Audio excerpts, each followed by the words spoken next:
Albert Einstein was born in Germany in 1879, and in 1905 he came up with his most famous formula E=mc squared, which means you take about a pound or two of fissionable mass, multiply it by the speed of light squared, and you come up with that energy given off by that 2 pounds of mass, and it would be somewhere around 15 to 20,000 tons of TNT, which is the basis for building the atomic bomb. Einstein became the professor of physics at the University of Berlin in about 1914. He won the Nobel Prize in physics in 1921, but in 1931 and 32, bad things were about to happen in Europe. Adolf Hitler was coming to power, and he was super nationalistic, and he just about hated everybody that wasn't German, and for some reason he really hated the Jewish people, which kind of helped the United States a lot. Einstein saw the writing on the wall in Europe, and it wasn't good, so he immigrated to the United States along with many other top Jewish scientists, which really helped us, like I said before. In 1939, Hitler attacked Poland and then rapidly took over almost all of Europe. Sweden and Switzerland were neutral, but the only one left standing to fight was England, and they were fighting all by themselves. In that same year, 1939, Leo Szilard, who was a famous Hungarian scientist, was talking to Albert Einstein, and they both composed a letter to our president at the time, Franklin Delano Roosevelt, about making an atomic bomb. Most people in the United States in 1939 did not want to get involved in the European War. Even though FDR knew we would be involved sooner or later, and he started to help the British. Winston Churchill, the Prime Minister of England at the time, came over and pleaded with Roosevelt to help. Roosevelt finally gave in and gave him 50 old World War I destroyers, and then really started to help him with ships going across the ocean to save Britain. Hitler was now ready to invade England, but before he could invade England, he had to master the skies above England, and that never happened. The British people fought like crazy, and the Battle of Britain was theirs. Pilots of the RAF distinguished themselves and would forever be credited with winning the Battle of Britain. This is where he would meet the enemy, in the skies over war-torn Britain, on the battlefront. After winning the Battle of Britain, Winston Churchill's most favorite quote and famous quote, "Never in the field of human conflict was so much owed by so many to so few." He was talking about the fighter pilots of the Royal Air Force. Now, instead of invading England, Germany turned around and invaded Russia. Big mistake. But still, the American people did not want to go to war. And then these two events occurred. As one of our naval ships was escorting a convoy to Britain, the Germans torpedoed one of our ships with a tremendous loss of life, and that started to infuriate the Americans. And then when the Japanese did the sneak attack on Pearl Harbor, that was it. We were going to war. A moment captured in this iconic photograph. That almost knocked us out. But it was the Arizona that got the worst of it. Hit by armor-piercing bombs, it too exploded, killing 1,177. The single largest loss of life in American naval history. Her hull is still in the mud where she sank. The next day, our president, Franklin Delano Roosevelt, declared war on Germany, Italy, and Japan, the Axis powers. Like I said, the United States was not ready for war, and finally FDR did approve the making of the atomic bomb, and here are the members. You can see that one female, Leona Woods, was also a member of the Manhattan Project gang, and FDR gave them a blank check. However much money they needed, they would get. As the Manhattan Project got along in the United States, we were really not doing well in the war, and Japan was taking over island after island in the Pacific, and then we got a break. We broke the Japanese code and found out that they were going to attack an island called Midway, so we set up a trap. And these planes that you see right here were the planes involved in sinking 4 of their aircraft carriers, which turned the tide in the Pacific. The SBD-5 Dauntless Dive Bomber sunk more Japanese ships than any other plane, and it was also, amazingly enough, a really good dogfighter with the Japanese Zero. And it had the least fatalities of any of our planes during World War II. Great plane. I actually got a chance to fly back seat in one of these super great planes, a Dauntless Dive Bomber.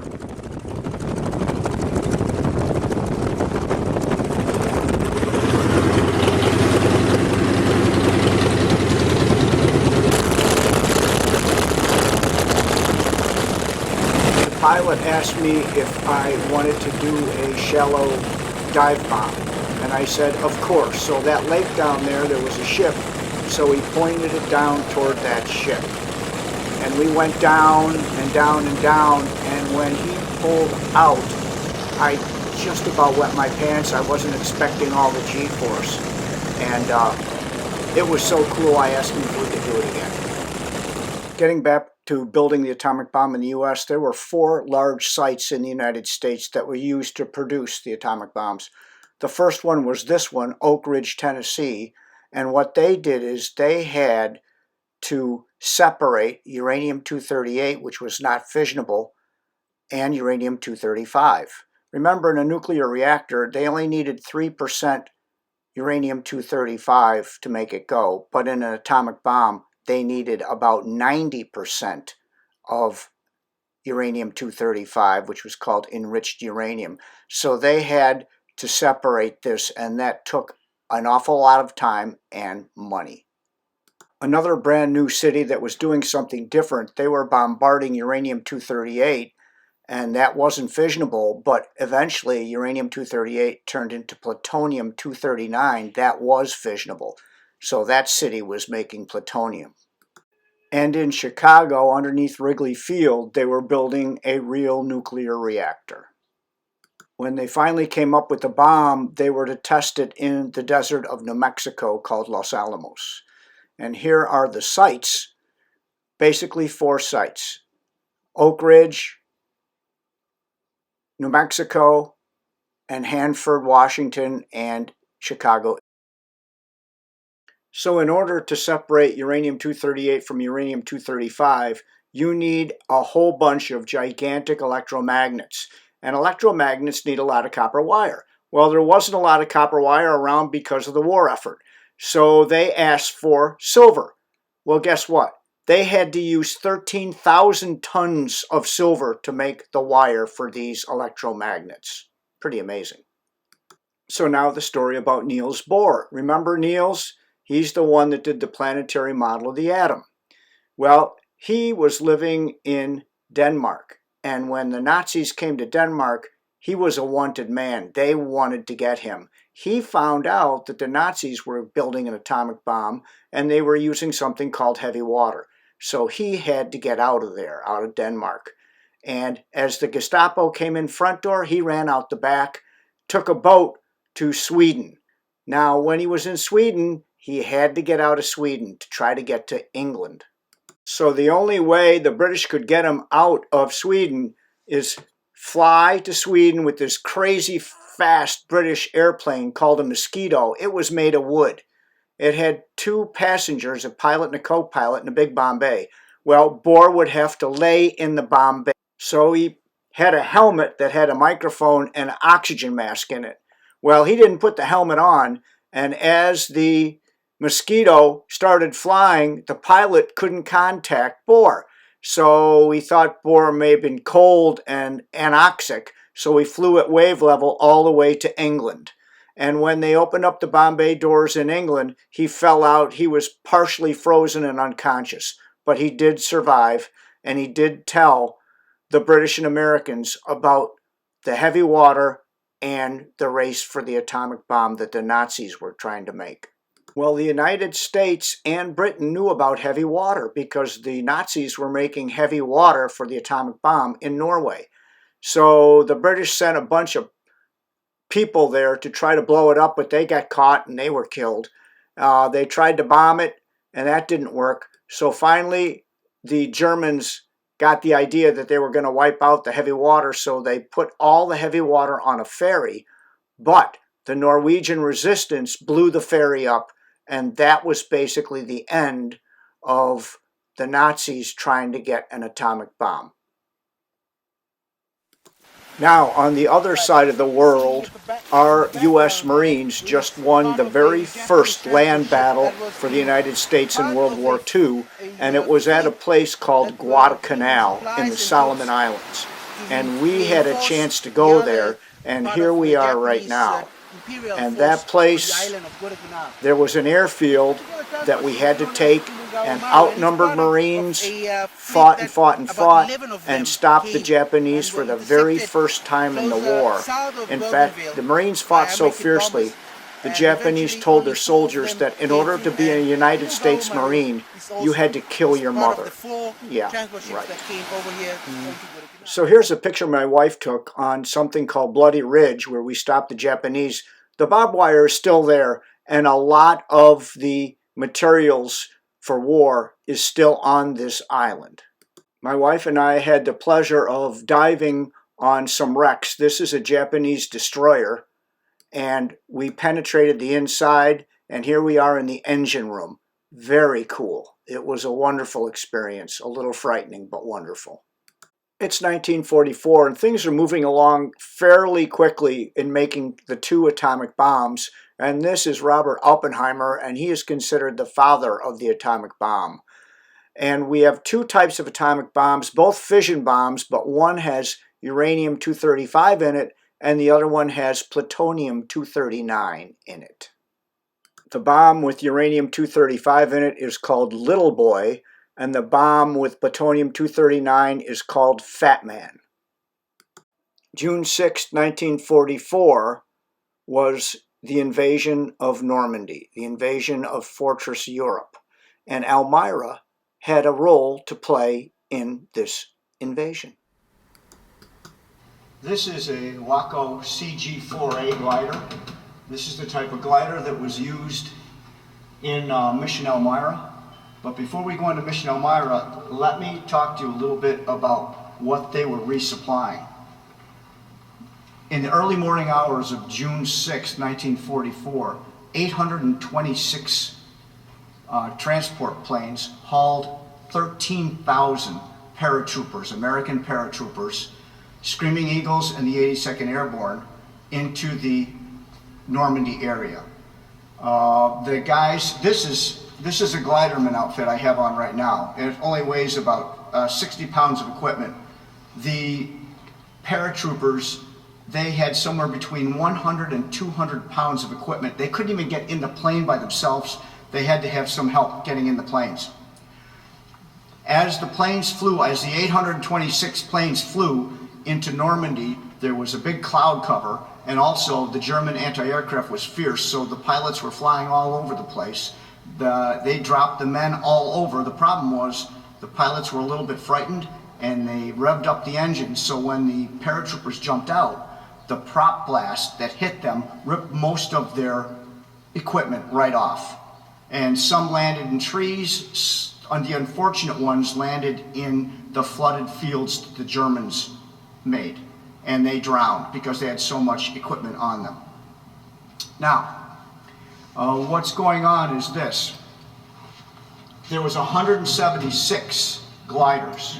Most of them were the Waco gliders.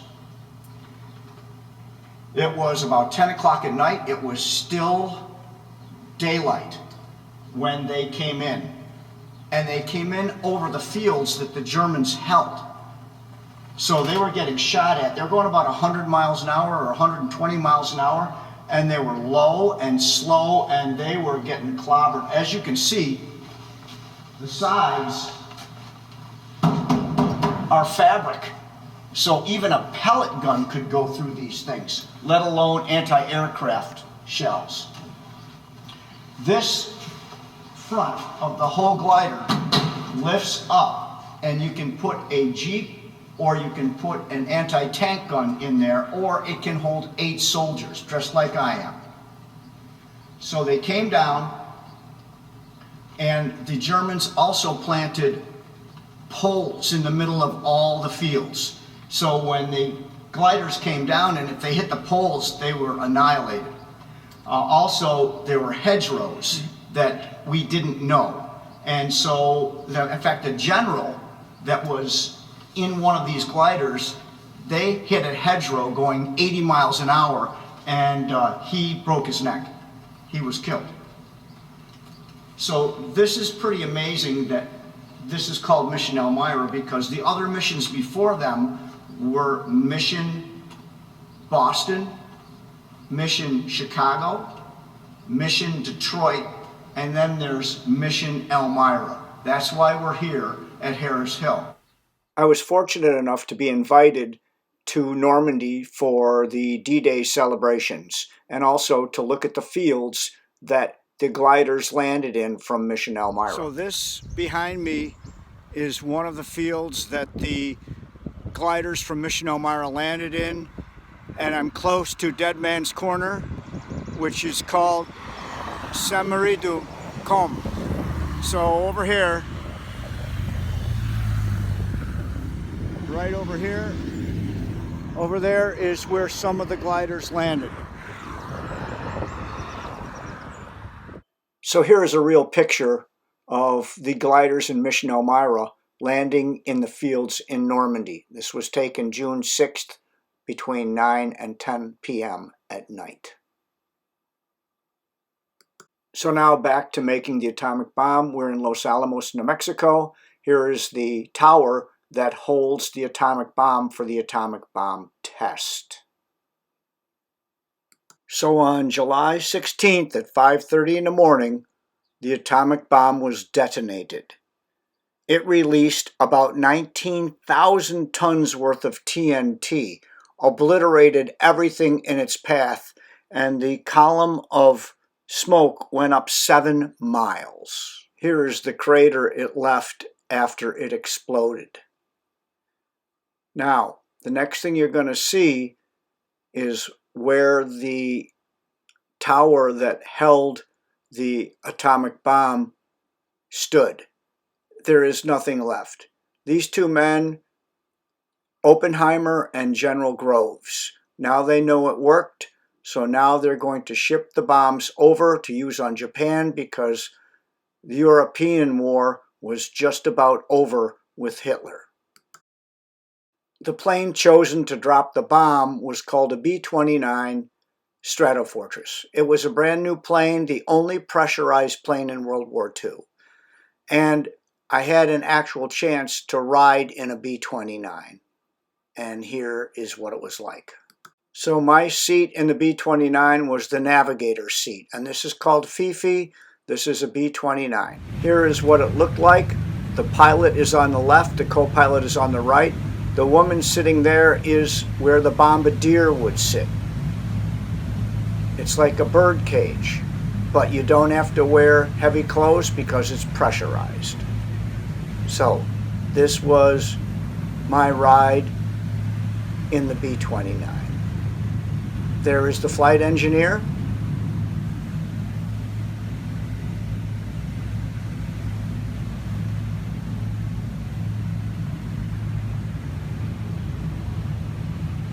The plane that dropped the first atomic bomb on Hiroshima was called the Enola Gay, and it was named after Tibbets, the pilot's mother. So the atomic bomb, called Little Boy, weighed over 10,000 pounds. The B-29 barely got off the ground, and then it flew with 2 other B-29s to Hiroshima. It carried Little Boy, which had exactly 140 pounds of enriched uranium. Remember, the uranium-235 had to be enriched to 90%. The aiming point when they got to Hiroshima was called the T-Bridge. And here's a picture I took when I was in Hiroshima of the T-Bridge, which was the aiming point. Here is the Enola Gay racing away from the explosion. The bomb blew up at 1,800 feet above the ground. This is a reenactment of what the city looked like right before the bomb fell. So there's the T-Bridge, and the bomb missed its target by 450 yards. Okay, so the next picture you should see is the picture of the bomb falling toward the city.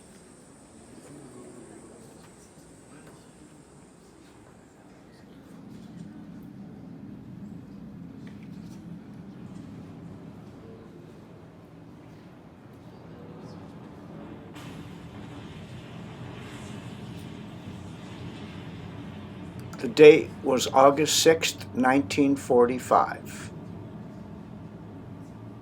There was a fireball a quarter of a mile wide, came down and vaporized anything within that quarter of a mile. Of the 76,000 buildings in Hiroshima, at least 70,000 were damaged or destroyed, and 46,000 were completely annihilated. There was about 100,000 deaths from this bomb. Here's the view of Hiroshima a day later. Like I said, there were 76,000 buildings, and at least 70,000 were damaged. The Japanese still did not surrender, so 2 days later we dropped Fat Man, which was a plutonium bomb, on Nagasaki. They finally surrendered. That actually saved lives, because if we were to invade Japan, we would have lost about 1 million men, and the Japanese would have lost between 10 and 20 million people. So that ended World War II. Where the guy survived.